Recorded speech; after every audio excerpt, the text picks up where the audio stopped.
Assalamualaikum warahmatullahi wabarakatuh. Alhamdulillah, tidak pernah berhenti lisan kita memuji dan memuja Allah subhanahu wa ta'ala, terutama atas nikmat Islam dan iman. Karena dengan Islam dan iman, kita jadi mengenal siapa pencipta alam semesta ini. Dan mengerucut kepada satu Tuhan yang selalu kita ucapkan, La ilaha illallah, La ma'buda bihaqqin illallah.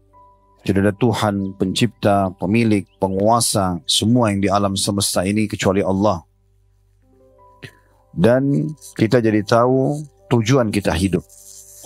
Mana yang boleh kita kerjakan, mana yang tidak boleh kita kerjakan. Mana yang boleh kita nikmati, dan mana yang tidak boleh kita nikmati. Dan dengan ini kita punya panduan hidup. Dan tentu ini akan membawa kepada kebahagiaan. Serta juga puncaknya di akhirat nanti kita akan dibalas dengan surga yang abadi selamanya dengan kenikmatan. Nikmat ini harusnya kita syukuri dan kita jaga. Berapa banyak dari hamba-hamba Allah yang semisal dengan kita manusia yang belum mendapatkan hidayah Islam dan iman. Oleh karena itu, kita harus syukuri nikmat ini dan dijaga. Dan Allah subhanahu wa ta'ala mengekalkan dalam Al-Quran, وَلَا تَمُوتُنَّ إِلَّا وَأَنْتُمْ مُسْلِمُونَ. Dan jangan sampai meninggal dunia atau kalian meninggal dunia kecuali dalam keadaan Islam. Selanjutnya kita panjatkan salam hormat kita kepada utusan Allah Nabi besar Muhammad sallallahu alaihi wa ala alihi wa sahbihi wasallam, sebagaimana Allah telah perintahkan kita untuk mengucapkan salam hormat tersebut, dan tentunya dengan tujuan mengejar apa yang dijanjikan oleh Allah subhanahu wa ta'ala. Dengan mengucapkan satu kali salam hormat kepada manusia terbaik ini akan dibalas dengan 10 rahmat. Dan rahmat Allah ini meliputi segala sesuatunya. Meliputi pengampunan dosa, peninggian derajat, pelipat gandaan, balasan pahala, dan juga solusi dari permasalahan. Saudaraku siman, pada kesempatan ini kita akan melanjutkan bedah buku 80 langkah cerdas agar selamat dari siksa neraka yang ditulis oleh Syekh Mahmud Al-Misri hafizahullah. Dan kembali kita ingatkan, walaupun kita akan masuk insyaAllah di poin ke-25, masalah mati syahid di jalan Allah, namun setiap muslim tetap harus diingatkan, dimulai dari judul buku ini, karena ini pertemuannya sebulan sekali, maka terus diingatkan bahwasanya memang ada Allah subhanahu wa ta'ala siapkan dan janjikan, dan ini disiapkan dari jauh sebelum kita diciptakan. Ada surga yang abadi dengan kenikmatan bagi para orang-orang yang beriman dan patuh, dan ada neraka sebagai tempat hukuman dan penyiksaan bagi para pembangkang. Tidak akan pernah ada orang yang bisa luput dari kedua tempat ini. Kalau dia patuh beriman, meninggal dalam keadaan tersebut, maka dia akan mendapatkan surga abadi, dan di sana kepemilikan juga abadi. Kalau di muka bumi ini Bapak Ibu sekalian, kita hanya punya kepemilikan sementara. Anda punya BPKB misalnya, atau surat sertifikat tanah, atau apa sajalah yang kita biasa anggap sebagai harta dunia, maka itu sementara. Begitu kita meninggal dunia menjadi hak orang lain, hak ahli waris. Lalu kemudian mereka pun menjualnya, membaginya, dan seterusnya akhirnya pindah ke tangan orang-orang lain. Tapi di surga nanti, sekali kita mendapatkan istanah itu, pakaian-pakaian sutra itu, kebun-kebun itu, dan segala macam fasilitasnya, maka itu selalu Allah ikutkan setelah menyebutkan surga dengan kata-kata khalidina fiha, kekal selamanya di dalamnya. Maka ini kepemilikan abadi. Sementara neraka pun sama bagi orang-orang kafir, orang munafik, orang musyrik, maka akan khalidina fiha, kekal juga selamanya dalam siksaan tersebut, dan tidak ada kematian. Sebagaimana Allah subhanahu wa ta'ala mengingatkan dalam Al-Quran, la yadhukunal mauta illa mautatal ula. Mereka tidak akan rasakan kematian kecuali mati yang pertama saja di dunia. Kecuali usatul mu'minin, orang-orang mukmin yang dosanya lebih banyak daripada amal solehnya sehingga dia harus masuk neraka dulu, baru mereka nanti akan dikeluarkan menuju ke surga. Itu hanya sementara. Tapi ada yang kekal, sebagaimana sudah kami sebutkan tadi, ya, orang-orang kafir, munafik, dan musyrik. Kita sekarang sedang berbicara lingkup orang-orang mukmin yang berbuat dosa, yang harus mampir ke neraka terlebih dahulu. Kalau bisa tidak mampir, kenapa? Kita harus mampir ke neraka tersebut. Sementara memang tempat siksaan yang sangat menyedihkan, ya. Dan digambarkan dalam banyak sekali ayat-ayat Al-Quran, hadis-hadis Nabi SAW, bagaimana susahnya dan bagaimana pedihnya siksaan nanti di sana. Minuman mereka nanah, ya. Minuman mereka darah dari penghuni neraka. Mereka diberikan air panas yang mendidih yang membuat kulit mereka terkelupas. Ya, mereka diberikan pukulan-pukulan dengan besi yang tajam, ya, dengan segala macam jenis siksaan.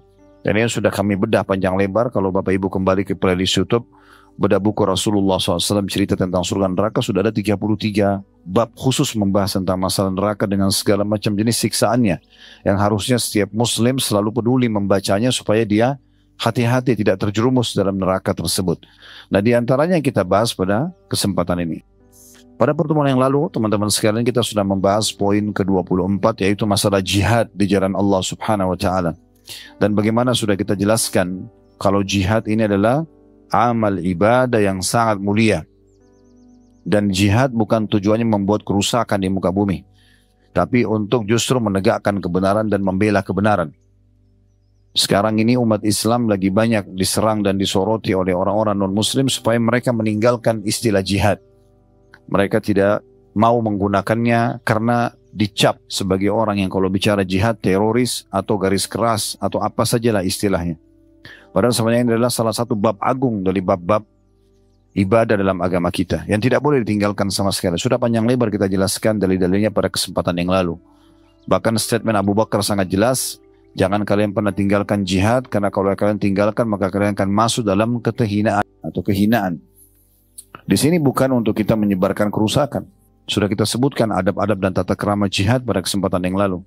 Nabi SAW melarang mutilasi musuh, tidak boleh membunuh wanita, anak kecil, orang-orang yang sudah menyerah, tidak boleh merusak fasilitas umum, tidak boleh membunuh hewan-hewan, dan segala macam hal adab-adab yang sudah kita jelaskan. Tapi dia digunakan justru untuk membela kalau umat Islam sedang tertimpa kezaliman, ya, atau agama sedang dicoreng, ya, atau memang kita akan menyebarkan agama Islam ke satu lokasi setelah menawarkan kepada mereka Islam. Kalau mereka menolak baru mereka bayar upeti, kalau mereka nolak baru kemudian terjadi peperangan. Itu pun kalau mereka sudah menyerah, tunduk dengan hukum Allah Subhanahu wa Ta'ala, maka sudah konsepnya kembali kepada firman Allah Subhanahu wa Ta'ala, la ikraha fid din. Tidak ada paksaan dalam agama Islam. Nabi SAW tidak pernah membebaskan satu lokasi, baik itu Khaybar di masa beliau atau kota Mekah yang ditaklukkan dengan kekuatan full. Tidak ada setelah Islam menguasai lalu Nabi SAW paksakan kalian harus masuk Islam, kalau tidak akan kami bunuh. Tidak ada sama sekali, ya. Mereka tunduk dengan hukum Allah. Mereka ingin perdamaian maka dikasih perdamaian, dan tidak dipaksakan untuk menganut agama Islam. Itulah indahnya jihad dalam Islam. Dan sudah kita jelaskan juga dan kita tepis kembali, kita ingatkan, tidak benar orang-orang yang menggunakan kata-kata jihad kemudian menyalahgunakannya dengan membom dirinya, dengan membuat kerusakan, mengganggu para turis yang datang ke negara-negara Islam dengan alasan mereka orang kafir. Ini semua tidak ada satupun di antara ulama mu'tabar, ulama yang memang bisa jadi rujukan yang membolehkan semua itu. Kalau orang bom dirinya, maka dia berarti mati bunuh diri, bukan mati syahid. Walaupun ada sebagian orang berusaha memaksakan itu mati syahid, tapi tidak pernah terjadi di masa Nabi SAW. Ada di antara mereka berdalil karena ada sahabat yang sempat minta dilemparkan dirinya menuju ke dalam benteng musuh, padahal ini bukan melempar dirinya untuk dibunuh, dan terbukti sahabat itu tidak terbunuh memang. Beliau dengan kekuatan fisiknya berhasil menembus benteng musuh pada saat dilempar ke dalam dan akhirnya membuka pintu gerbang untuk kaum muslimin. Walaupun di akhir peperangan beliau mati syahid, tapi di saat dilemparkan tidak mati syahid. Dan ini bukan dalil sama sekali untuk membolehkan orang bom bunuh diri. Nah, kita akan lanjutkan teman-teman sekalian pada kesempatan ini di poin ke-25-nya, masih berhubungan dengan jihad, yaitu syahid di jalan Allah Subhanahu wa Ta'ala. Kita sedang membahas teman-teman sekalian jenis mati yang terbaik. Kalau kita semua yakin kita akan meninggal dunia sebagaimana Allah berfirman dalam Al-Quran, "Qul innal mauta alladhi tafirruna minhu fa innahu mulaqikum." Katakan, hai Muhammad, bahwasanya kematian yang kalian lari darinya pasti akan datang menemui kalian. Dan sudah terlalu banyak jutaan orang manusia seperti kita yang kita bisa saksikan kuburan-kuburan mereka sekarang. Setiap kita lewat di kuburan kita lihat gundukan tanah dan batu nisan. Tetapi sebenarnya di dalamnya ada manusia-manusia seperti kita. Mungkin lebih tampan, lebih cantik, lebih pintar, lebih kaya, lebih berprestasi secara duniawi. Atau mungkin juga ukhrawi.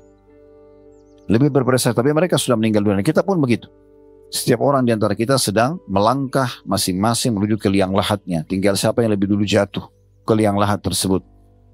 Islam datang memandu, toh juga kalau mau mati, maka kalau mau mendapatkan mati yang terbaik, maka ada mati namanya mati syahid. Dan mati syahid ini adalah mati karena Allah subhanahu wa ta'ala, di jalan Allah subhanahu wa ta'ala, kalau di medan perang, atau ada beberapa jenis mati juga dianggap syahid walaupun dia lebih rendah derajatnya daripada orang yang mati di medan perang, sebagaimana akan kita jelaskan nanti insya Allah. Oleh karena itu teman-teman sekalian, kita sedang membahas mati yang sangat mulia dan berharaplah agar menjadi salah satu dari mereka. Karena toh kita juga akan meninggal. Dan ini butuh ketulusan hati. Sebagaimana sabda Nabi SAW, "Man talaba syahadata bisidq, ballagahu Allah manazila syuhada wa in mata ala firashi." Siapa yang betul-betul tulus dalam hatinya mengharapkan mati syahid, maka Allah akan berikan dia kedudukan orang mati syahid walaupun dia mati di atas ranjangnya. Dan orang yang mati syahid betul-betul orang yang ikhlas sekali. Memang dia mau mati di jalan Allah subhanahu wa ta'ala. Makanya dalam sejarah peperangan sudah menjadi sebuah fakta dan data, selalu orang yang mati syahid lebih sedikit. Dari masa Nabi SAW. Bayangkan teman-teman sekalian, peperangan di masa dulu bukan kayak sekarang. Kalau sekarang orang dari jauh tembak-tembakan. Peluru sangat jauh, bisa 1 kilometer, bisa lebih jauh daripada itu sudah cukup untuk bisa membunuh orang. Kalau masa dulu orang pedang dengan pedang berhadapan, maka secara persentase harusnya volume orang yang meninggal di masa dulu lebih besar gitu. Karena orang hadap-hadapan dengan pedang, mungkin kalau kita berhasil melangkis yang dari depan kita, belum tentu yang dari kanan, dari kiri, dari belakang bisa saja membunuh kita. Tapi subhanallah, di perang Badar berapa jumlah kaum muslimin yang pergi berperang? 314 orang. Yang mati syahid berapa? 60 orang. Kenapa enggak semuanya mati? Begitu juga di perang Uhud, 700 kaum muslimin yang meninggal mati syahid hanya 70 orang, 10%-nya saja. Padahal orang pada saat itu luar biasa. Bahkan umat Islam di pertengahan peperangan sempat terkalahkan. Begitu juga di perang Khandaq atau perang Parit biasanya orang bilang. Perang Ahzab, nama lainnya yang Allah namakan dalam surah nomor 33 dalam Al-Quran, surah Al-Ahzab. Kelompok-kelompok yang datang menyerang dan mengepung Madinah. Tidak ada korban dari kalangan muslimin kecuali luka sedikit. Ada yang mati syahid yaitu Sa'ad ibn Mu'ad radhiyallahu anhu, tapi itu meninggal setelah selesai peperangan Khandaq. Jadi dihitung jari orang yang mati. Kemudian juga pembebasan kota Mekah, 10.000 pasukan muslim masuk. Gak ada korban di antara muslimin. Di perang Hunain melawan suku Hawazim setelahnya, ada korban tapi sedikit sekali. Dari suku Aslam. Mereka jadi korban dan bisa dihitung jari juga yang mati. Di perang Tabuk, peperangan terakhir Nabi SAW, tidak ada korban di antara muslimin sama sekali. Bahkan bangsa Romawi tidak berani keluar untuk menghadapi Nabi SAW karena Heraklius, raja mereka, sempat masuk Islam beberapa tahun sebelumnya pada saat Nabi SAW mengirim surat untuk mengajak dia masuk Islam. Namun dia murtad, meninggalkan karena tidak mau kehilangan kerajaannya. Tidak mau kehilangan kerajaannya. Dan dia mengakui itu. Makanya dia mengatakan kepada utusan Nabi SAW, pulanglah ke Madinah, sampaikan kalau aku beriman kepada Nabi, dan andai saja aku berada di sisi kakinya, dekatnya, maka aku akan mencuci kakinya, karena memuliakan Nabi SAW. Lalu pada saat utusan Nabi SAW balik, kata Nabi SAW, dia telah berdusta. Dia telah meninggalkan kebenaran agama ini demi untuk kerajaannya. Karena dia takut nanti kalau dia diantarkan masuk Islam, para pendeta, para pastor semua menolak, dan ini terjadi pemberontakan di kerajaannya. Nah, waktu pengepungan wilayah Tabuk, peperangan terakhir Nabi SAW sebelum beliau meninggal dunia, maka Heraklius tidak mau keluar dan mengatakan kepada prajurit-prajuritnya, padahal pada saat itu jumlah kaum muslimin hanya 30.000 orang, sementara jumlah mereka dalam benteng mereka 250.000. Mereka tidak mau keluar. Heraklius mengatakan, saya tahu benar ini adalah seorang nabi. Kalau kalian keluar pasti kalian akan kalah. Jangan hadapi dia. Maka mereka pun bertahan untuk tidak keluar dan akhirnya kemenangan di tangan muslimin. Jadi bisa dihitung jari intinya orang yang mati syahid. Itu betul-betul orang yang tulus sekali. Ya. Berapa banyak orang yang berusaha mendapatkan mati syahid tapi belum dikasih oleh Allah Subhanahu Wa Taala. Contoh yang paling jelas Khalid bin Walid radhiyallahu anhu. Waktu beliau mau meninggal di atas ranjangnya, beliau menangis, terisak-isak. Karena sudah mau datang ajal, sudah lemas sekali badan, sudah sakit. Lalu orang-orang tanya, kenapa Anda menangis? Dia mengatakan, tidak ada satupun celah di tubuhku kecuali ada luka karena berperang di jalan Allah. Sabetan pedang, panah-panah, tombak. Karena selalu hidupnya perang dan selalu saja Beliau menjadi panglima perang dan belum pernah kalah dalam peperangan, subhanallah. Tapi Allah takdirkan tidak mati, ya, di medan perang. Matinya di atas ranjang. Maka beliau menangis karena itu. Tapi sebagian ulama menanggap ini, mengatakan karena dia tulus ingin mendapatkan mati syahid, maka seperti hadis tadi yang saya bacakan, siapa yang mengejar dan berharap mati syahid ikhlas karena Allah, maka Allah akan berikan kepada dia kedudukan syuhada walaupun mati di atas ranjangnya. Para ulama menyusun dalam buku-buku hadis bab khusus tentang masalah mati syahid, sebagaimana akan kita bacakan nanti insyaallah dari buku Sahih At-Targhib Tarhib yang ditulis oleh Al-Mundhiri rahimahullah, dan ditelusuri hadisnya dan dikeluarkan hanya hadis sahih oleh Syekh Albani rahimahullah. Namun sebelumnya saya akan coba bacakan dulu apa yang ditulis oleh penulis bagian-bagian bukunya. Itu ada di halaman 43. Di poin 25 tentang langkah cerdas selamat dari api neraka adalah syahid di jalan Allah. Lalu beliau mengangkat hadis Nabi SAW, dan hadis ini ada footnote di situ ya, di halaman setelahnya, halaman 44, hadis riwayat Ahmad dan juga Tirmidzi. Bunyinya kata Nabi SAW, "Lisyahidi 'indallahi sab'u khisal yughfaru lahu fi awwali daf'atin min damihi wa yara maq'adahu minal jannah wa yuhallu hullatal imani wa yuzawwaju wa sab'ina zawjatan minal huril 'ain ويجار من عذاب القبر ويأمن من الفزع الأكبر ويوضع على رأسه تاج الوقار الياقوتة منه خير من الدنيا وما فيها ويشفع في 70 إنسانا من أهل بيته." Terjemahannya, seorang yang mati syahid akan mendapatkan 7 kemuliaan di sisi Allah Subhanahu wa Ta'ala. Sebelum kita masuk membaca 7 poin ini, teman-teman sekalian, kembali saya ingatkan, tidak ada satupun ibadah di dalam agama Islam kecuali pasti dijanjikan janji positif.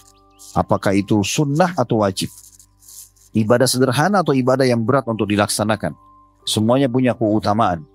Dan Anda punya hak dalam Islam untuk menanyakan, kalau saya kerjakan ibadah ini saya dapat apa? Itu dibolehkan. Bahasa ceramah biasanya fadilah. Dan kami pun menyarankan dalam majelis ini dan majelis-majelis kami yang lain, usahakan sebelum Bapak Ibu mengerjakan jenis ibadah tertentu yang mau dikerjakan, ya, itu sebelum mengerjakannya baca dulu keutamaannya. Itu nanti akan membuat kita lebih semangat dalam mengerjakannya, dan juga kita bisa konsisten istiqamah menjaganya. Mau sholat malam, jangan sholat malam sampai baca keutamaannya. Sekarang alhamdulillah handphone kita menjadi perpustakaan berjalan. Kita tinggal ketik di Google, kalau mau baca artikel keutamaan sholat malam, kita akan temukan sekian banyak tulisan para ulama dan dai tentang masalah keutamaan sholat malam. Ingin dengarkan audio atau melihat visualnya, tinggal lihat di Instagram, Facebook, TikTok, dan segala macam media yang ada sekarang. Kita akan temukan banyak sekali di antara dai-dai kita dengan berbagai macam bahasa juga menyampaikan tentang masalah itu. Maka kita akan termotivasi untuk mengerjakan. Cukup 5 menit saja. 5-10 menit dengarkan atau baca, kita akan termotivasi untuk ya mengerjakan dan bisa konsisten atau istiqomah menjaganya. Nah, itu penting sekali. Dalam semua ibadah begitu. Ingin rajin sedekah, bakti sama orang tua, jenguk orang sakit, haji dan umrah, apa saja. Di antaranya jihad. Makanya di sini penulis memilih hadis. Tentu banyak sekali hadis yang menyebutkan tentang keutamaan jihad sebagaimana atau mati syahid yang akan kita jelaskan nanti insyaallah. Namun di sini disebutkan salah satunya. Kalau orang mati syahid akan mendapatkan 7 kemuliaan di sisi Allah Subhanahu wa Ta'ala. Jadi kita kalau mati nanti dan Allah karuniakan mati syahid, maka akan mendapatkan ini, dipastikan asal dia ikhlas karena Allah. Disebutkanlah, yang pertama diampuni dosanya pada tetesan darah yang pertama. Pada saat pertama sekali darahnya netes, maka di saat itulah ya, dia akan diampuni semua dosa-dosanya, tidak terkecuali. Kalau dosa diampuni berarti tidak akan ada hukuman. Tidak ada hukuman, tidak masuk neraka, berarti akan masuk ke dalam surga. Itu maknanya. Ya. Awal sekali darahnya netes. Mungkin ada yang mengatakan, tapi kan Ustaz nggak mudah untuk bisa masuk medan perang, dibunuh oleh musuh, mungkin dipenggal kepalanya, mungkin ditusuk badannya. Saya berikan sebuah kaidah sederhana. Teman-teman sekalian fahami, di detik itu, di waktu itu, kalau ajal Anda datang pasti akan Anda mati. Mau nggak mau? Itu dulu poin pertama. Poin yang kedua, kalau orang yang sedang mati tidak lagi mengetahui dan merasakan apa yang menjadi penyebab dia mati. Misalnya penyakit kronis, misalnya ditabrak kereta api kepalanya hancur, misalnya di atas pesawat meledak nggak ditemukan potongan badannya, misalnya tenggelam di lautan dicabit-cabit oleh ikan, dan hewan air tubuhnya misalnya, dengan orang yang mati di atas ranjang, mati biasa saja, yang biasa kita lihat orang mati di ranjang rumah sakit atau di rumahnya, sebenarnya semua itu hanya merasakan satu, sakaratil maut, proses pencabutan ruh. Dan kata Nabi SAW cuma dua keadaannya. Kalau dia orang beriman, maka akan lebih mudah keluar daripada air yang keluar dari mulut kendi. Itu saja poinnya. Semua orang beriman akan sama. Dan orang kafir akan sulit. Kata Nabi SAW, karena ruhnya berantakan di tubuhnya. Dan Allah jelaskan dalam surah Al-Anfal, bagaimana dahsyatnya kalau kalian melihat pada saat malaikat mencabut ruhnya orang-orang kafir, karena menghantam wajah dan bokong mereka sambil mengatakan, rasakanlah pedihnya api neraka. Maka ruhnya, kata Nabi SAW, berantakan di tubuhnya, nggak mau keluar. Lalu malaikat menarik dengan keras, ibaratnya ya seperti bulu domba yang dibasahkan, dililitkan di pohon berduri, kemudian ditarik dengan keras sehingga berantakanlah bulu domba tersebut. Hanya itu keadaannya. Jadi orang yang dipenggal lehernya, orang yang ditusuk badannya, teman-teman kita sekarang di Palestina, di Gaza, di Rafah, semoga Allah berikan mereka kemerdekaan dan kemenangan. Allahumma amin. Itu mereka tidak rasakan lagi bom yang menimpa rumahnya, runtuhan yang menimpa tubuhnya, atau apalah peluru-peluru yang sampai menembus tubuh mereka. Tidak dirasakan lagi. Yang mereka tahu, di saat itu ajalnya datang, malaikat mereka lihat mencabut ruhnya, orang beriman akan mudah, orang kafir akan sulit. Selesai. Itu saja poinnya. Lalu kalau kita paham ini, untuk apa kita takut? Waktu Nabi SAW melihat jenazahnya pamannya Hamzah radhiyallahu anhu di perang Uhud, semuanya darah, karena dimutilasi. Hidungnya dipotong, ya dadanya dibelah oleh Hindun, dia suruh Wahsy pada saat itu melakukannya, walaupun nanti Hindun sama Wahsy pembesar kota Mekah masuk Islam, ya. Tapi itu di masa awal-awal Islam. Waktu melihat itu Nabi SAW menangis, terus sedih melihat pamannya secara fisik itu. Sampai kata Umar, saya tidak pernah lihat Nabi sedih seperti sedihnya pada saat itu. Karena tidak tega melihat jasadnya Hamzah. Tapi Jibril AS datang pada saat itu lalu menyampaikan wahyu. Lalu Nabi SAW sampaikan mengatakan, sungguh aku diperlihatkan sekarang Hamzah sedang bertelekan di dipan-dipannya di surga. Artinya walaupun secara fisik dia begitu, tapi dia ini adalah pimpinan para syuhada dan sedang menikmati semua itu di sana. Nanti akan kita jelaskan bagaimana orang-orang yang mati syahid, separah apapun teman-teman sekalian kerusakan fisiknya, sekejam apapun prosesi pembunuhannya, kematiannya, tetap kata Nabi SAW tidak merasakan kecuali seperti cubitan saja. Begitu dalam hadis yang sahih, hanya seperti cubitan. Dan kata Nabi SAW, tidak ada orang yang meninggal dunia berharap kembali lagi ke dunia kecuali orang yang mati syahid. Berharap kembali hanya untuk merasakan itu, tusukannya, penggalannya, kena pelurunya. Mereka berharap kembali untuk merasakan itu karena besarnya keutamaan yang mereka dapatkan, supaya mereka terbunuh lagi. Nanti akan kita bacakan hadis-hadis yang berhubungan dengan masalah itu tentunya. Jadi diampuni dosanya, seluruh dosanya dimaafkan. Yang kedua, ia melihat tempatnya di surga, ya. Langsung diperlihatkan istananya di surga. Kemudian yang ketiga, ia akan diberikan pakaian iman. Maksudnya, dia akan diberikan pakaian yang penuh dengan cahaya yang terang pada hari kiamat nanti. Kalau tadi diperlihatkan tempatnya di surga, maksudnya langsung diperlihatkan, ini loh istanamu di surga, sehingga dia langsung terhibur pada saat itu. Sebenarnya ini terjadi pada semua orang beriman, tapi orang-orang yang mati syahid lebih mulia lagi, karena mereka melihat derajat tertinggi di surga. Dalam sebuah hadis yang sahih, Nabi SAW mengatakan, siapa yang rindu ingin bertemu dengan Allah, Allah rindu bertemu dengannya, dan siapa yang benci bertemu dengan Allah, Allah benci bertemu dengannya. Maka sahabat sempat sedih mendengarkan hadis ini, karena mereka ketakutan, termasuk Ummul Mukminin Aisyah radhiyallahu anha. Maka Nabi SAW waktu masuk rumah melihat Aisyah sedih, lalu kata Nabi SAW, ada apa wahai Aisyah? Kata Aisyah, ya Rasulullah, apakah dari sabda anda ini, siapa yang rindu bertemu dengan Allah, Allah rindu bertemu dengannya, dan siapa yang benci bertemu Allah, maka Allah benci bertemu dengannya. Ini berarti menandakan kalau kita takut mati, benci bertemu dengan Allah, karena kan orang harus mati dulu baru bisa bertemu dengan Allah. Kata Nabi SAW, bukan begitu wahai Aisyah. Tetapi kalau orang beriman akan meninggal dunia, sebelum dicabut ruhnya beberapa saat, Allah datangkan para malaikat untuk memperlihatkan kepadanya amal-amal solehnya. Selama anda bertahan insya Allah dalam keimanan dan Islam seperti ini, pada saat kita mau meninggal, toh juga akan kita lalui. Nanti akan ada malaikat sebelum roh kita dicabut, di titik-titik terakhir akan diperlihatkan seluruh amal yang pernah kita kerjakan. Ini loh, amal yang kau sholat, puasa, majelis ilmu, sedekah, haji dan umroh, apalah kalau orang sempat berjihad dan segala macam, ini loh semua diperlihatkan. Ya, diterima semuanya, misalnya yang diterima ini loh. Dan dengan ini kau akan masuk surga. Diperlihatkan istananya di surga. Maka dengan itu kata Nabi SAW, dia rindu ingin bertemu dengan Allah, ingin segera mati. Dan dengan itu akhirnya dia tidak takut menghadapi malaikat maut. Karena dia tahu begitu dicabut ruhnya hitungan detik, dia akan mendapatkan apa yang sudah dijanjikan itu. Maka Allah, karena dia rindu ingin mati, ingin bertemu Allah, Allah rindu juga bertemu dengannya. Kalau orang kafir sebaliknya, orang munafik, orang musyrik, wa na'udzubillah, maka sebelum dicabut ruhnya, ada malaikat datang memperlihatkan semua dosa-dosanya. Ini loh dosa-dosamu. A, B, C, D, semua dosa diperlihatkan. Kemudian setelah itu, karena ini kau akan masuk neraka, diperlihatkan tempatnya di neraka. Karena dia ketakutan melihat neraka tersebut. Dia tahu ini hitungan detik. Dicabut ruhnya akan masuk ke neraka itu. Akan disiksa nantinya. Maka walaupun mulai kuburan dulu, tapi tetap akan disiksa. Dan akan masuk ke neraka yang abadi selamanya. Maka dia pun benci ingin bertemu dengan Allah, Allah pun benci bertemu dengannya.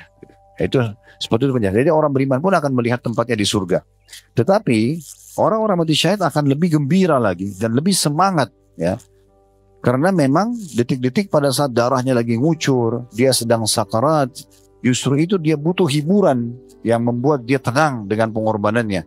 Maka diperlihatkanlah istana di surga, maka pada saat itu dia pun rindu ingin supaya masuk ke dalam surga. Ini memang sering terjadi, ya, atau diberikan oleh Allah Subhanahu wa taala. Dinukil kisah tentang Asia, istri Firaun yang beriman, karena Firaun benci sama dia karena dia beriman pada Musa, akhirnya disiksa dan akan dibunuh. Pada saat dia akan dibunuh, maka dia pun mengatakan, ya Allah, nukil dalam Al-Quran, Rabbi ibni li indaka baitan fil jannah. Ya Allah, bangunkanlah bagiku istana di surga. Karena beliau tinggal di istananya Firaun di dunia. Seorang ratu berharap juga dikasih istana di surga. Maka diperlihatkan oleh Allah SWT untuk Asia istana tersebut. Maka dia tersenyum. Firaun pun tambah marah sambil mengatakan, perempuan ini sudah gila. Saya akan bunuh dia, tapi dia malah tersenyum. Lalu dibunuh, lalu mati syahidlah Asia, yang merupakan pimpinan, salah satu pimpinan wanita di surga, gitu kan. Tapi itu diperlihatkan di surga. Nah, seperti itu keadaan akan diperlihatkan tempatnya di surga. Dan dalam hadis yang lain disebutkan juga, kalau orang-orang yang akan masuk surga, dan insya Allah mudah-mudahan kita termasuk, itu akan lebih mengenal istana yang di surga daripada rumahnya di dunia. Karena selama kita menunggu di alam barzah, kita akan terus bisa melihat surga tersebut dan kita menikmati dari jauh, sehingga kita benar-benar menghafalnya tempat itu, ya, dari semua sisinya, karena pada saat masuk nanti ke surga kita sudah sering melihatnya sebelumnya di alam barzah. Jadi itu termasuk yang akan diberikan. Kemudian ia akan dinikahkan dengan 72 bidadari. Ya, ini bagi laki-laki, dan bagi perempuan mereka akan bergabung dengan suaminya. Kemudian ia juga akan dijaga dari azab kubur dan juga fitnah kubur. Gak ada lagi pertanyaan mungkar nakir, gak ada lagi gangguan di kuburan tersebut. Dan ia juga akan diberikan aman dari kejadian atau ketakutan besar pada hari kiamat. Maksudnya pada saat dibangkitkan hari kiamat kan orang pada ketakutan. Karena cukup banyak di awal-awal ayat Al-Quran di surah Al-Qiyamah, kemudian dalam surah Al-Hajj banyak dijelaskan tentang masalah kondisi keadaan kiamat tersebut. Ya, bagaimana Allah gambarkan pada saat itu anak-anak kecil bisa beruban, wanita yang menyusui atau hamil bisa melepaskan bayinya atau melahirkan. Kalian melihat orang-orang sempoyongan seperti orang mabuk, tapi sebenarnya tidak, karena itu azab Allah sangat pedih. Lalu Nabi SAW menggambarkan bagaimana matahari itu sangat dekat dengan manusia sampai 1 mil, dan perawi hadits mengatakan 1 mil ini saya tidak tahu apakah jarak perjalanan yang 1,5 kilometer atau ya 1 mil seperti dengan bahasa orang-orang Arab asli. Mereka mengatakan mil itu kalau kayu celaknya itu akan diletakkan di mata dan sudah sangat dekat, itu namanya mil dalam bahasa Arab. Maka kemungkinan besar matahari akan sedekat itu, ya, dengan manusia. Maka mereka, kata Nabi SAW, akan tenggelam dengan keringatnya atau peluhnya sendiri sesuai dengan kadar dosanya. Ada yang tenggelam sampai mata kaki, ada yang sampai lutut, ada yang sampai perut, ada yang sampai tenggelam. Nabi SAW memberikan gambaran dengan tangan beliau ke mulutnya atau ke dagunya. Maka itu tergantung kadar dosanya. Nah, orang-orang beriman termasuk orang mati syahid akan diselamatkan dari ketakutan-ketakutan tersebut. Bagaimana Nabi SAW menggambarkan bahwasanya akan ada orang dibangkitkan hari kiamat dengan wajahnya jalan di mahsyar itu. Lalu Nabi SAW mengatakan, apakah kalian heran? Sungguh demi zat yang mengutusku dengan kebenaran, atau demi Allah, zat Allah yang telah membuat mereka bisa jalan di muka bumi dengan kedua telapak kaki akan mampu membuat mereka jalan dengan wajah mereka di mahsyar nanti. Dan mereka akan menghindari duri-duri di mahsyar dengan wajah mereka. Dan sekian banyak pemandangan yang menghirukan dan memilukan, ya.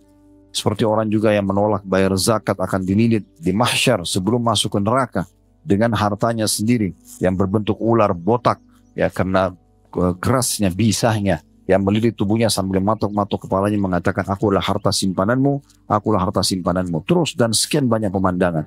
Nah, orang-orang yang mati syahid tidak akan merasakan dan melihat semua itu. Ya, mereka akan terselamatkan dari semua itu.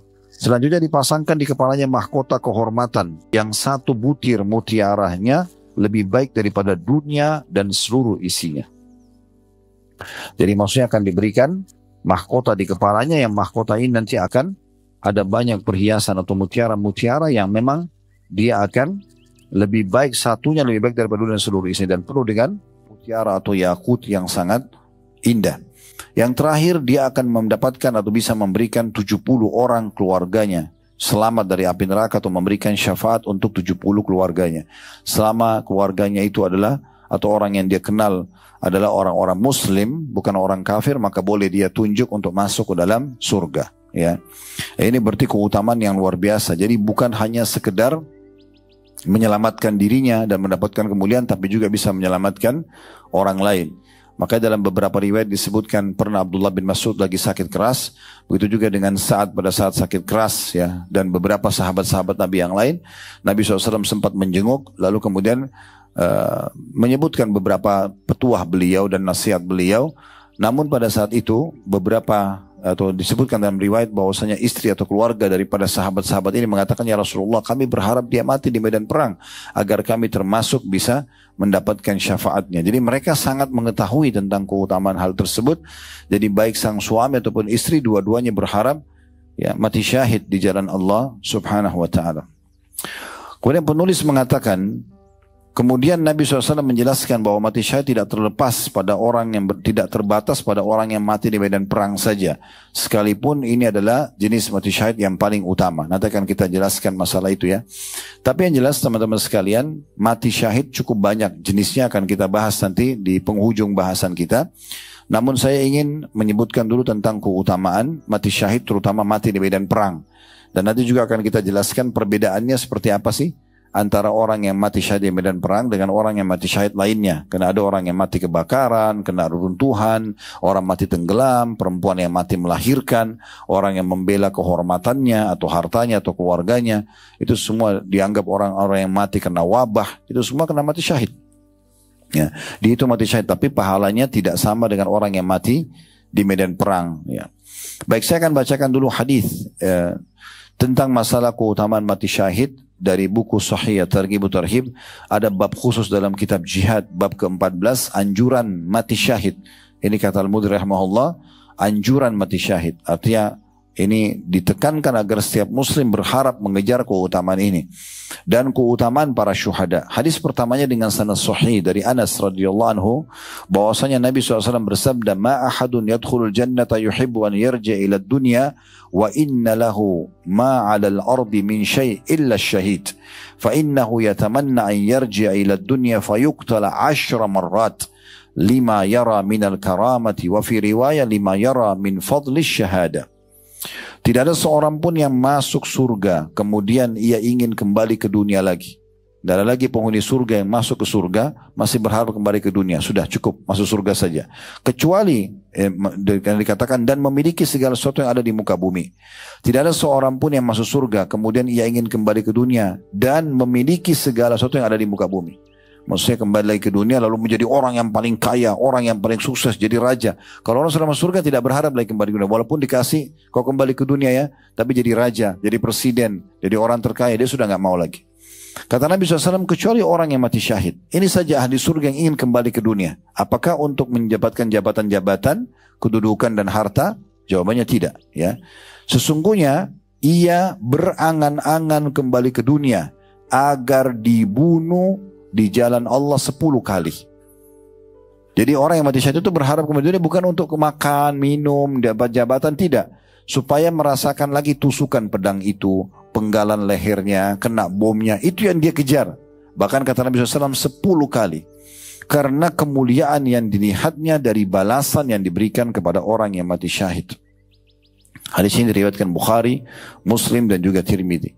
Berarti teman-teman sekalian, apa yang selama ini syaitan tanamkan agar kita khawatir mati syahid, karena melihat tadi saya bilang kerusakan fisik, kejamnya proses pembunuhannya, semua ini teman-teman sekalian hanya bisikan syaitan yang membuat kita takut. Tapi Islam datang sudah menjelaskan, tidak usah khawatir. Kalau sudah meninggal kita tidak, atau proses meninggal kita hanya melihat tadi malaikat maut mencabut ruh dan selesai. Mereka tidak akan lagi peduli dan merasakan tentang masalah fisik-fisik mereka yang disakiti itu. Nah, itu yang menjadi data dan fakta yang sudah kita lihat sama-sama realitanya di lapangan ya. Kemudian dalam riwayat yang lain, riwayat nomor 2 dengan sanad sahih juga, masih dari Anas juga radhiyallahu anhu, bahwasanya Rasulullah SAW bersabda, yu'ta birrajuli min ahli jannati fayaqulu Allahu lah ya ibna Adam kaifa wajadta manzilaka fayaqulu ay rabbi khairu manzilin fayaqul sal wa tamanna فيقول وما أسألك وأتمنى أسألك أن تردني إلى الدنيا فأقتل في سبيلك 10 مرات لما يرى من فضل الشهادة. Kata Nabi SAW, nanti didatangkan seorang penghuni surga. Ini orang mati syahid di jalan Allah. Didatangkan. Lalu Allah berfirman kepadanya, wahai anak Adam, orang yang mati syahid ini, bagaimana engkau mendapati tempat tinggalmu sebagai balasan? Istanamu bagaimana? Cukup gak? Puas gak? Maka ia menjawab, sungguh ya Rabb, sebaik-baik tempat tinggal, indah sekali, sempurna sekali, enggak ada yang lebih bagus daripada ini. Jadi dia memuji begitu. Maka Allah berfirman, sekarang saya berikan izin kamu minta dan berharaplah. Ada lagi yang kau ingin? Bilang, saya akan kasih semuanya. Ini orang mati syahid, sudah masuk surga, masih dikasih kesempatan minta tambahan. Silakan minta tambahan. Lalu ia berkata, apa yang harus aku mohon padamu ya Allah? Dan apa yang aku harus harapkan? Karena sudah tidak tahu harus berpikir apa. Karena indahnya istana, dayang-dayang, pelayan-pelayan, permadani, luar biasa. Nikmat yang luar biasa dan selamanya, kekal selamanya. Ya. Maka karena dia melihat Allah Azza wa Jal tetap menekankan pada dia, mintalah, berharaplah.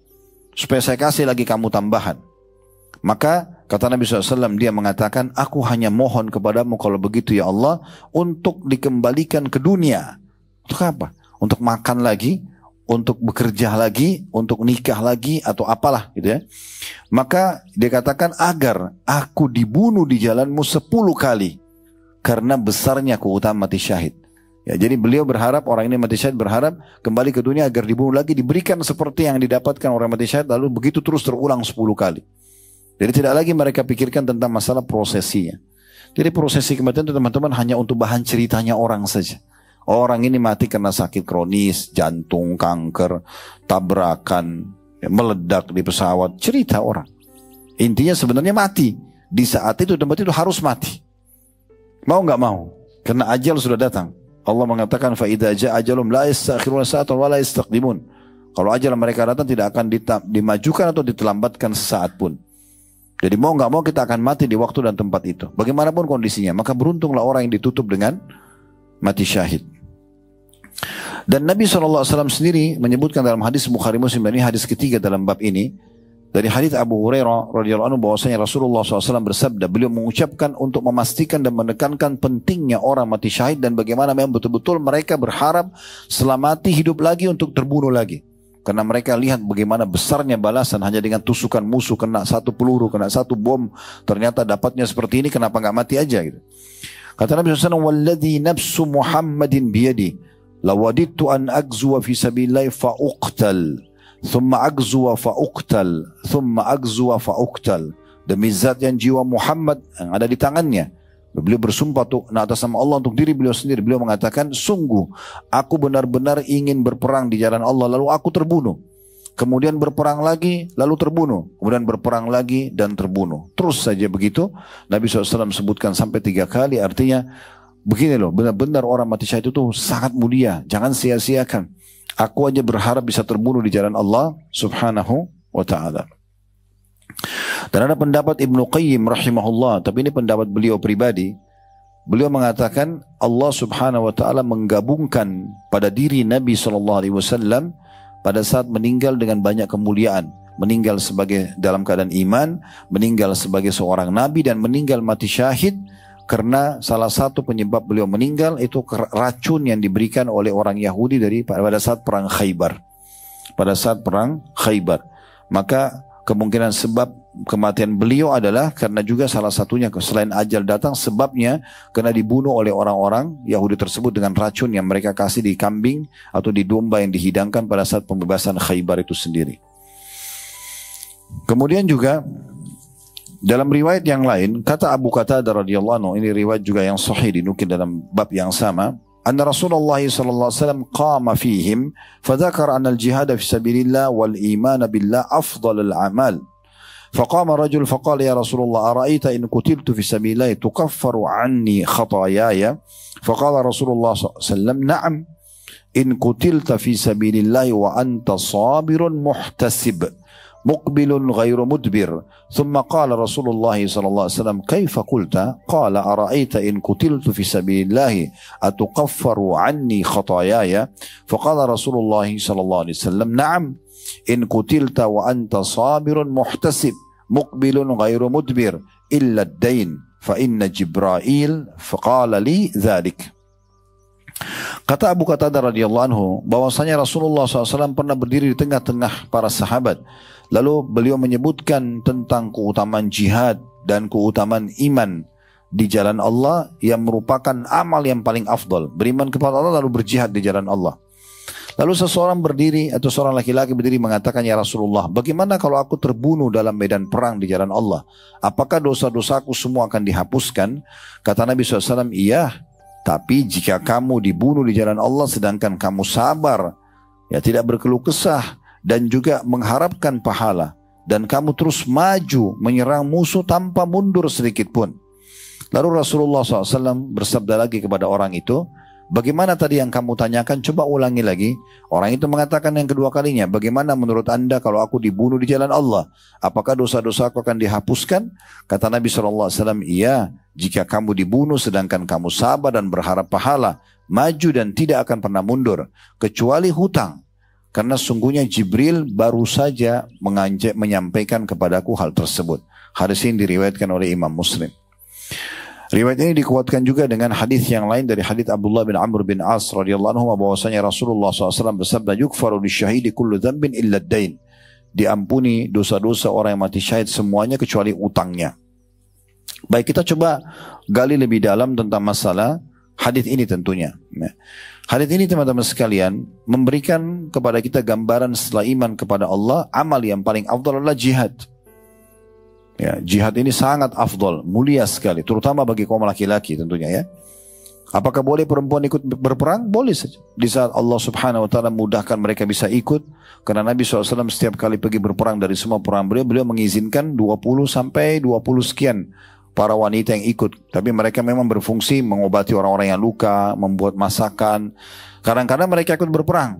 Ya, sebagaimana Aisyah mengatakan dalam salah satu peperangan Nabi SAW, kami para wanita sibuk memberikan air minum kepada para mujahidin, gitu kan, dan mengobati para orang-orang yang luka. B, ada juga yang ikut berperang seperti Nusaybah binti Ka'ab radhiyallahu anha, ya, di mana wanita ini sangat tertanam iman dalam hatinya sehingga dia pada saat dikumandangkan jihad di masa Nabi SAW, dia motivasi suami dan anak-anak laki-lakinya untuk pergi berperang dan mati syahid. Dan kata Nabi SAW, di Uhud, di lokasi Uhud pada saat orang-orang musyrik sedang menyerangku, maka aku temukan Nusaybah binti Ka'ab mematahkan semua serangan-serangan tersebut dengan pedangnya. Itu terlibat juga gitu kan. Tapi yang dimotivasi, diutamakan adalah kaum laki-laki, karena kaum perempuan tidak bisa semuanya ikut berperang. Mereka butuh untuk mengurus rumah, mengurus anak-anak, generasi umat yang akan nanti berlanjut lagi, melanjutkan estafet daripada syariat Allah Subhanahu wa taala ke depannya. Maka yang berjuang mencari nafkah, mengantar jenazah, berjihad adalah kaum laki-laki.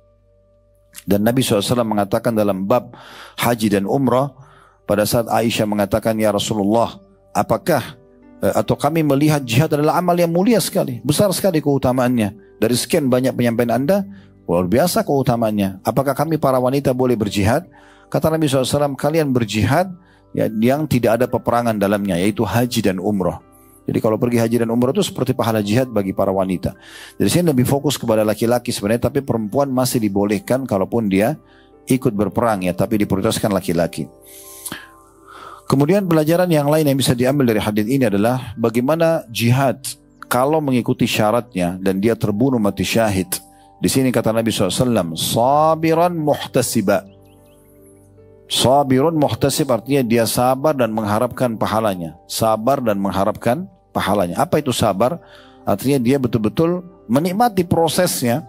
Kenapa sih orang meninggalkan istri, meninggalkan anak, meninggalkan pekerjaan, mungkin susah dapat kamar mandi, kadang-kadang suka dapat makanan, dia sabar, dia nikmati saja ya apa yang sedang dilakukan. Seperti orang kalau pergi haji, orang kalau pergi mencari nafkah, ada saya suka dukanya. Nah semua itu banyak punya suka duka ya. Maka kalau dia bersabar, kemudian muhtasib, dia mengharapkan pahala balasannya di sisi Allah Subhanahu Wa Taala. Ditambah lagi mukbil ghair mudbir, terus maju, tidak mau mundur. Ya, dia tidak pernah lari dari kancah peperangan. Kalau dia mati maka dia akan diampuni dosa-dosanya. Dan ini satu prinsip dasar dalam Islam teman-teman. Kita kalau sedang berperang, tujuan utama masuk medan perang mati, bukan pulang. Jadi kalau antum satu waktu atau Allah SWT mudahkan kita masuk di medan perang, tujuan kita bukan pulang lagi. Bagaimana kita terbunuh di saat itu. Para sahabat ridwanullah alaihim, mereka kalau pulang mereka tidak terbunuh, maka di antara mereka ada yang sedih, kena luput bagi mereka surga. Bahkan ada di antara mereka mengatakan beruntunglah si fulan karena sudah meninggal duluan pada saat terbunuh Mus'ab bin Umair, ya Hamzah dan para sahabat di perang Uhud. Banyak di antara sahabat-sahabat lain merasa sedih, mengatakan beruntunglah mereka karena sudah pasti depan mata mati dalam keadaan Islam dan iman dan mati syahid. Sementara kami belum tahu bagaimana akhir daripada hidup kami sendiri. Jadi imam mati syahid itu diharapkan sekali. Jadi kita masuk medan perang itu perbedaan dasar antara kita pasukan muslimin dengan pasukan orang-orang kafir, karena kita berharap masuk medan perang mati. Tidak berharap lagi kembali, gitu kan? Kalaupun kembali maka akan membawa kemenangan. Makanya Islam tidak kenal namanya kalah. Mati syahid walaupun kita semua terbunuh, berarti itu yang paling mulia dan itu yang tujuan utamanya. Lalu kalau tidak berarti kita menang. Nggak ada namanya kalah. Muslimin tidak ada namanya kalah. Bahkan Nabi SAW memasukkan kategori 7 induk dosa besar adalah firar aniz zahf atau minaz zahf, lari dari kancah peperangan. Itu tidak boleh ya, tidak boleh sama sekali. Sudah masuk dalam medan perang, berperang, tidak boleh mundur. Tujuannya memang untuk mendapatkan mati syahid dan tidak usah khawatir, masuk saja, tawakal kepada Allah Subhanahu Wa Taala. Dan Allah sudah menyebutkan kepada nabinya Muhammad sallallahu alaihi wasallam, "Wa ma ramaita idh ramaita walakinna Allah rama." Di medan perang, hai Muhammad, sebenarnya pada saat kau melempar ke arah musuh, bukan kau yang melempar tapi Allah yang melempar. Allah Subhanahu Wa Taala menyampaikan senjata kita ke musuh itu. Sehebat apapun dia, selama kita ikhlas dan kita menyerang karena Allah, bisa saja kita membunuhnya, ya, atau kita yang terbunuh mati syahid. Jadi tidak usah khawatir.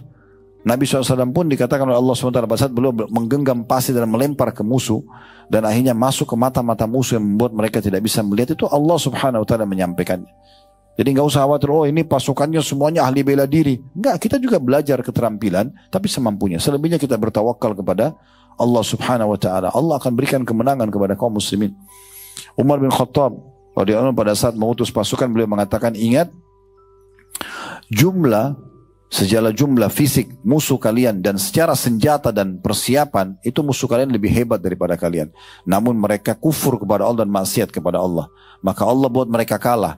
Senjata kalian adalah lebih sederhana, jumlah kalian lebih sedikit. Selalu begitu jumlah kaum muslimin. Jumlah lebih sedikit, senjata lebih sederhana. Dari dulu itu, bukan baru sekarang. Tapi kalian punya keimanan yang akan membuat kalian akan menang. Kalau kalian maksiat juga kepada Allah, maka pastikan kalian akan dikalahkan oleh mereka, karena mereka lebih banyak dari jumlah dan juga senjata. Itu kaidahnya. Kemudian Nabi SAW menambahkan di saat itu, karena pada saat orang itu dijelaskan, asal kamu sabar, kamu mengharapkan pahala, kamu maju terus dan tidak mundur, kamu akan terhitung mati syahid. Maka Nabi SAW ulangi lagi, tanya lagi, apa tadi yang kamu bilang? Orang itu lalu menjelaskan lagi. Ternyata Jibril AS turun pada saat itu menambahkan informasi kepada Nabi SAW. Maka orang itu mengulangi, kalau saya terbunuh di medan perang, ikhlas karena Allah, apakah diampuni dosa-dosa saya? Kata Nabi SAW, iya, kecuali utang. Nah di sini sedikit kita singgung teman-teman sekalian. Oleh karena itu jangan pernah buka pintu hutang kecuali darurat sekali. Dan harus teman-teman kalau utang diniatkan memang untuk dibayar. Sebagaimana sabda Nabi SAW, siapa yang utang dan niat mau membayarnya, Allah akan mudahkan dia membayarnya. Dan siapa utang yang niat tidak mau membayar dari awal, Allah akan persulit. Dan itu sulit bagi dia. Sudah berjuang luar biasa jalan Allah pun diampuni semua dosanya kecuali utangnya. Maka itu harus dibayar. Oleh karena teman-teman sekalian, jangan utang selama masih mampu, kecuali darurat sekali, ya. Kalau darurat baru kita hutang. Itu pun kita niat dari awal untuk membayarnya ikhlas supaya Allah SWT mudahkan kita membayarnya. Karena ini penting sekali difahami baik-baik, karena tidak akan dihitung atau tidak akan dimaafkan hutang tersebut walaupun dia mati syahid di jalan Allah Subhanahu wa taala. Kemudian dalam riwayat yang lain juga diangkat oleh Al-Mundhiri rahimahullah, Ibnu Abi Amirah radhiyallahu anhu, beliau mengatakan bahwasanya Rasulullah SAW bersabda, "Ma min nafsin muslimatin yaqbiduha rabbuha tuhibbu an tarja ilaikum wa inna laha ad-dunya wa ma fiha ghairu syahid." Tidak ada satu jiwa pun muslim yang diwafatkan oleh Allah yang ingin kembali lagi pada kalian di dunia, dan bahwasanya ia kembali dunia juga memiliki dunia dan semua isinya kecuali orang mati syahid. Enggak ada orang berharap kembali ke dunia lagi yang masuk surga kecuali orang mati syahid, tapi bukan untuk mengejar dunia, tapi untuk terbunuh lagi di jalan Allah Subhanahu wa taala. Lalu Ibnu Abi Amira menukil lagi perkataan Nabi SAW. Nabi mengatakan lanjutannya, wala an uqtala fi sabilillah ahabbu ilayya min an yakuna li ahlul wabari wal madar. Kata Nabi SAW, sungguh aku dibunuh di jalan Allah mati syahid lebih baik dan lebih aku sukai daripada aku menguasai seluruh wilayah di muka bumi ini, seluruh wilayah padang pasir badui dan seluruh wilayah perkotaan. Jadi seluruh dunia ini pun tidak akan jadi kecil ya bagi orang yang mati syahid, sebagaimana penyampaian Nabi alaihi salatu wassalam. Dan cukup banyak contoh-contoh tentunya disebutkan oleh Al-Mundhiri tentang masalah bagaimana jenazahnya Ja'far bin Abi Thalib pada saat kedua tangannya dipotong, kemudian di perang Mu'tah. Lalu Nabi SAW mengatakan, aku diperlihatkan Ja'far sekarang sedang terbang dan mengelilingi surganya bersama dengan para malaikat, dan digantikan kedua tangannya yang terpotong itu dengan kedua sayap. Maka keluarlah istilah Ja'far At-Tayyar misalnya ya. Kemudian juga bagaimana diceritakan tentang matinya Abdullah bin Haram radhiyallahu anhu, sahabat Nabi yang mulia. Kalau dia tahu besok tanggal 16 Syawal tahun 3 Hijriah, hari Sabtu akan terjadi perang Uhud, dan beliau tahu itu pasukan Quraisy sudah keluar dengan 3.000 orang dari Mekah, maka beliau semalam suntuk tidak tidur memohon kepada Allah agar dibuat dia orang yang pertama mati syahid dia pada masa itu, dan Allah Subhanahu wa taala ngabulkan permintaannya. Sampai waktu dikumpulkan jenazah-jenazah tersebut, Nabi SAW berkata kepada Jabir, anaknya Abdullah, ala ukhbiru kama qala Allahu li abik, mau enggak saya sampaikan kepada kamu secara live, hai Jabir, apa yang sedang Tuhanmu Allah berbicara dengan ayahmu, ya, apa yang terjadi di situ. Qultu bala, kata Jabir, tentu ya Rasulullah, ayah saya sudah mati syahid, dan ayahnya pada saat itu betul-betul luka parah, bagian kepalanya bocor, tangannya lagi memegang lukanya, darah semua tubuhnya gitu kan. Dengan kondisi itu Jabir menguburnya, hidup dalam kondisi begitu dikubur, karena orang mati syahid tidak dikafani, tidak dimandikan, begitu saya kondisinya. Yang jelas pada saat itu Nabi SAW waktu sudah dikubur Abdullah bin Haram, kata Nabi kepada Jabir, mau nggak saya sampaikan kepada kamu secara live ini, Allah sedang bicara dengan ayahmu sekarang. Maka kata Jabir, tentu. Qala ma kallamallahu ahadan illa min wara'i hijab. Ketahuilah Allah tidak pernah mengajak bicara siapapun di antara hambanya kecuali dari belakang hijab. Belum melihat Allah secara langsung. Wa kallama abaka kifahan. Tapi Allah mengajak bicara ayahmu secara langsung. Ini kedudukannya Abdullah bin Haram radhiyallahu anhu, karena semalam suntuk dia memohon agar mati syahid. Faqala, maka Allah berfirman kepada ayahmu, ya Abdullah, wahai hamba Allah, tamanna alayya u'tik, minta apa saja, berharap apa saja aku akan berikan kepadamu. Allah berfirman kepada ayahmu itu. Qala ya Rabbi tuhyini fa'uqtalu fika thaniyah. Maka ayahmu mengatakan, wahai Tuhanku, hidupkan aku sekali lagi agar aku terbunuh yang kedua kali di jalanmu. Qala innahu sabaqa minni annahum ilaiha la yurja'un. Allah mengatakan, sudah aku catatkan sebagai keputusanku atau takdirku bahwasanya mereka kalau sudah meninggal tidak akan kembali lagi ke dunia. Qala, maka dia mengatakan, maksudnya ayahmu hai Jabir, Abdullah bin Haram mengatakan, ya Rabbi fa'ablik min warai. Kalau gitu sampaikan tolong informasi tentang kemuliaan mati syahid ini bagi orang-orang yang belum mati, supaya mereka tidak usah takut. Maka Allah pun menurunkan firman-Nya, wala tahsabanna alladhina qutilu fi sabilillahi amwata bal ahya'un 'inda rabbihim yurzaqun. Dan janganlah kalian mengira bahwasanya orang-orang yang mati gugur di jalan Allah itu mati, bahkan mereka itu hidup di sisi Rabb mereka dengan mendapatkan rezeki. dengan mendapatkan rezeki. Jadi cukup banyak teman-teman sekalian keutamaan-keutamaan kalau kita ingin bahas tentang masalah mati syahid ini. Tapi diantaranya saya ingin tutup dengan ini, baru kita masuk kepada jenis-jenis selain mati di medan perang yang masih ada lanjutan di buku kita ya.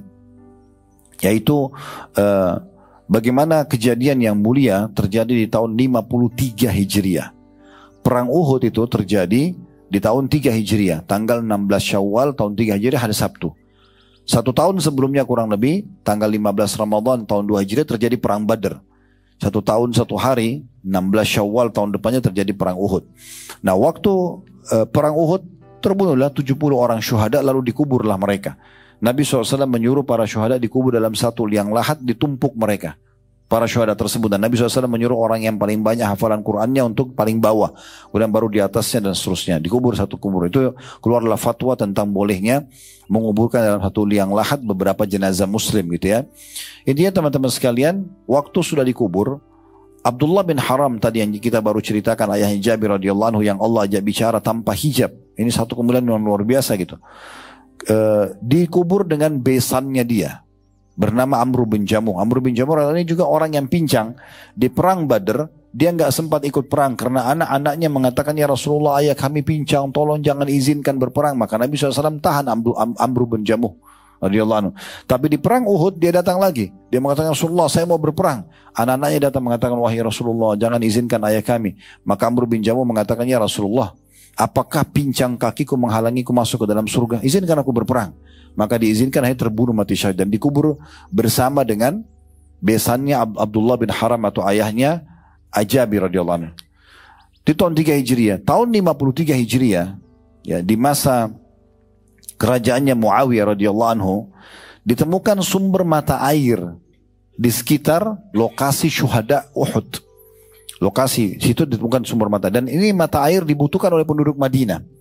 Waktu itu mereka belum ada pipa kayak kita sekarang atau mungkin kita bisa buat apalah ya, saluran-saluran air yang lebih canggih lagi, mungkin dengan mesin didorong dan segala macam, belum ada di masa itu. Maka mereka harus membuat garis, menggali dan membuat garis supaya mudah mengalirkan air ke kota Madinah, dan itu harus melewati kuburan para syuhada.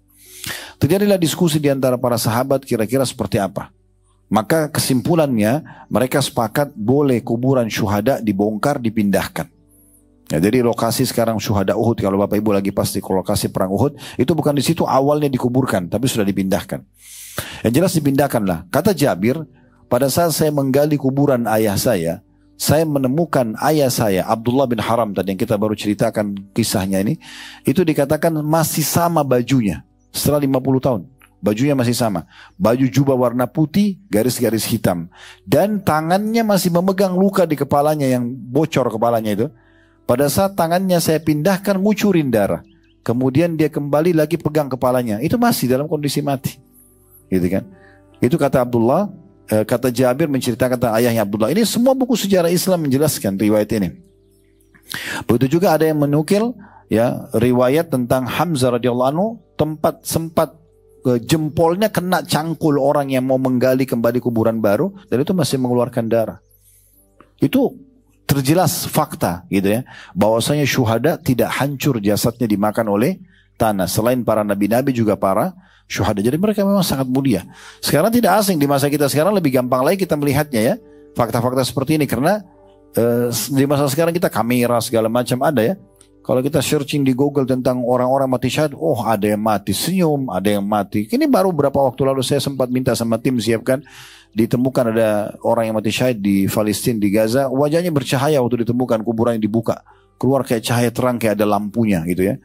Ya itu tidak ada rekayasa. Orang yang meninggal terus bisa senyum sendiri itu nggak mungkin itu. Itu bukan rekayasa, itu memang sudah disebutkan karena mereka gembira melihat apa yang mereka lihat itu. Dan ada juga orang yang mati syahid kalau tidak salah di Syria beberapa waktu yang lalu, dia dalam kondisi lagi sakarat, darahnya keluar, dalam bahasa Arab dia ngomong. Saya lihat cuplikannya berulang-ulang, saya lihat itu karena luar biasa gitu. Dia mengatakan, wahai saudara-saudaraku, kalau kalian lihat apa yang sedang saya lihat, saya sedang melihat surga luasnya, luas langit dan bumi. Dia sambil ngomong sambil senyum, sampai dia meninggal dunia gitu.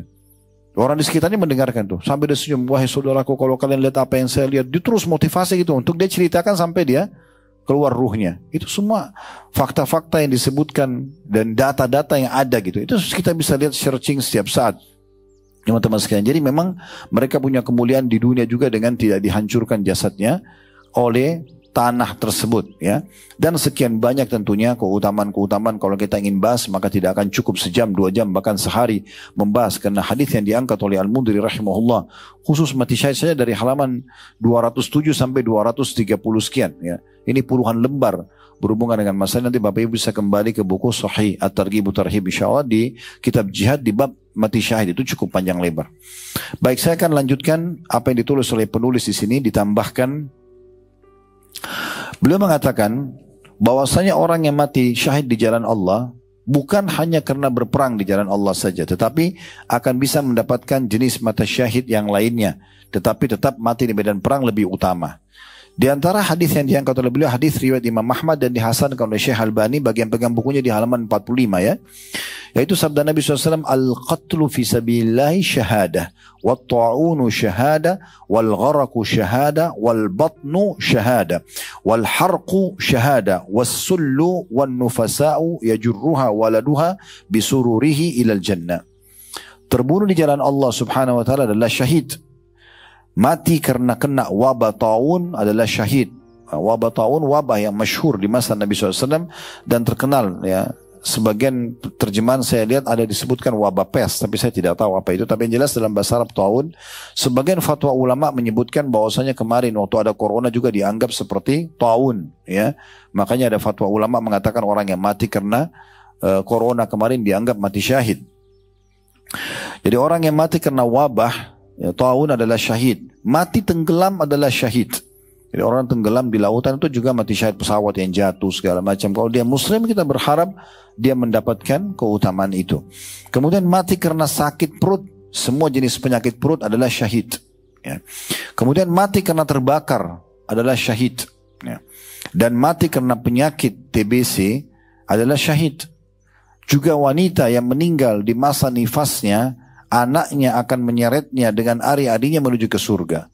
Artinya selama dia meninggal masih melahirkan atau di masa nifas, maka diharapkan juga dia mati syahid. Kalau ada yang bertanya, boleh nggak Ustaz, saya berdoa agar saya dimatikan dengan salah satu mati ini? Maka kami menjawab, tidak usah tentukan jenis matinya. Bilang saja, ya Allah, tutuplah hidupku dengan mati syahid. Begitu saja. Nanti Allah punya cara, gitu kan? Tidak usah pilih, saya mati yang sakit perut aja deh, saya. Enggak, biarkan Allah SWT yang pilih. Karena saya sudah berikan kaidah yang tadi, kita tidak akan rasakan lagi sakit itu, gitu kan? Jadi kita minta saja kepada Allah Subhanahu wa taala agar diberikan, ya, apa saja yang Allah mudahkan, ya, apa saja yang Allah mudahkan dari mati-mati syahid tersebut. Baik, sebagian ulama juga ada yang memberikan gambaran tentang masalah kenapa mati-mati ini diberikan julukan syahid. Itu ternyata keluar dari Nabi Sallallahu Alaihi Wasallam, ya, julukan atau keluar dari Nabi Sallallahu Alaihi Wasallam. Beliau mengatakan, siapa yang kalian anggap, ya, orang-orang yang mati syahid, maka para sahabat mengatakan, ya Rasulullah, mereka adalah orang-orang yang meninggal terbunuh di jalan Allah. Kata Nabi SAW, kalau begitu orang yang mati syahid di jalan Allah sangat sedikit, orang yang mati syahid sangat sedikit, karena harus berperang dulu. Maka lalu kemudian beliau menyebutkanlah riwayat yang baru saja kita bacakan, kalau orang mati karena wabah, orang mati karena tenggelam, orang mati karena penyakit perut. Ada riwayat-riwayat lain juga yang menyebutkan orang yang mati karena penyakit rusuk, dirusuknya. Entah itu penyakit apa, ya, tapi yang jelas kalau karena dirusuknya pun dia terhitung mati syahid. Ada riwayat lain juga yang menjelaskan, dan riwayat-riwayat yang sahih, bahwasanya orang yang meninggal karena membela kehormatannya, membela keluarganya, membela hartanya juga mati syahid. Kayak misalnya ada orang yang menyerang kita tiba-tiba, kita lagi jalan dengan istri, dengan anak, kemudian tiba-tiba diserang. Lalu kita membela, melawan, akhirnya kita terbunuh, itu juga mati syahid, ya. Ini juga dianggap mati syahid, tapi tentu kedudukannya tidak sama dengan orang-orang yang mati di medan perang, sebagaimana sudah kita paparkan tadi panjang lebar tentunya. Tapi yang jelas ini salah satu kemuliaan yang Allah SWT mudahkan untuk orang mendapatkan mati syahid, ya. Tentu di sini teman-teman sekalian tidak perlu muncul lagi syubhat di pikiran kita mengatakan, oh bagaimana kalau orang itu banyak dosanya, lalu kemudian dia mati tabrakan, dia mati tenggelam. Itu kuasa Allah Subhanahu wa taala. Kita tidak tahu. Karena taubat dalam Islam hitungan detik, kan ya? Hitungan detik. Bisa saja orang tiba-tiba bertaubat dia keluar dari sebuah tempat yang haram, kemudian Allah karunia mati, itu bukan mustahil, itu kuasa Allah SWT. Allah memilih siapapun di antara hamba-hamba yang dia inginkan gitu ya. Itu yang kita harapkan ya, bisa Allah SWT berikan kepada mereka. Hadisnya adalah hadis Abu Hurairah radhiyallahu anhu, di mana Nabi SAW mengatakan, "Ma ta'uduna syuhada'u fikum?" Siapa saja yang kalian anggap sebagai syuhada di antara kalian? Qalu ya Rasulullah, man qutila fisabilillah fa huwa syahid. Wahai Rasulullah, siapa yang terbunuh di jalan Allah maka dia dianggap syahid. Qala inna syuhada ummati idzan laqalil. Kalau begitu syuhada umatku sangat sedikit. Qalu faman ya Rasulullah, maka para sahabat mengatakan, kalau begitu siapa saja yang mati syahid ya Rasulullah? Qala man qutila fisabilillah fa huwa syahid. Siapa yang mati di jalan Allah maka dia ya syahid. Dan mati di jalan Allah ini tidak harus di medan perang, kayak lagi cari nafkah, lagi keluar menuntut ilmu, kan semua di jalan Allah namanya. Wa man mata fisabilillah fa huwa syahid ya. Jadi siapa yang terbunuh di jalan Allah, dia lagi keluar untuk ilmu, lagi cari nafkah, dibunuh sama orang, itu dianggap syahid. Wa man mata fisabilillah fa huwa syahid. Dan siapa yang mati sementara lagi aktivitas di jalan Allah menuntut ilmu, dia bukan dibunuh, mati saja ajalnya datang, maka juga dianggap syahid. Wa man mata fit ta'uni fa huwa syahid. Siapa yang mati dalam kondisi kena wabah ta'un atau wabah yang merata, maka dia syahid. Wa man mata minal batni fa huwa syahid. Siapa yang meninggal dalam kondisi sakit perut juga dianggap syahid. Qala Ibnu Miqsam, asyhadu ala abika yakni Aba Salih annahu qala wal ghariqu syahid. Lalu perawi mengatakan, dan aku bersaksi juga bahwasanya ada tambahannya, orang yang tenggelam juga dianggap mati syahid. Dalam riwayat lain juga ditambahkan, riwayat yang sahih ya, bahwasanya Nabi SAW mengatakan asyhada'u khamsa, orang yang mati syahid ada 5, al-mat'unu, orang yang kena wabah taun, wal batnu wal mabtun, dan orang yang kena penyakit perut, wal ghariq, orang yang tenggelam, wa sahibul hadmi, dan orang yang ditimpa bangunan rubuh, runtuhan ya. Jadi teman-teman kita di Gaza itu dapat banyak sekali keutamaan. Sudah kena runtuhan, diserang oleh musuh, terbunuh dengan peluru musuh, maka itu semua berkumpul banyak keutamaan bagi mereka. Wasyahidu fisabilillah, dan orang yang mati syahid di jalan Allah subhanahu wa ta'ala. Dan sekian banyak hadis-hadis yang menyebutkan tentang masalah ini tentunya. Terakhir yang diangkat oleh penulis adalah hadis Nabi SAW di halaman 45. Ini bahasan penutupannya, yaitu sabda Nabi SAW. Ini masih berhubungan dengan keutamaan orang mati syahid.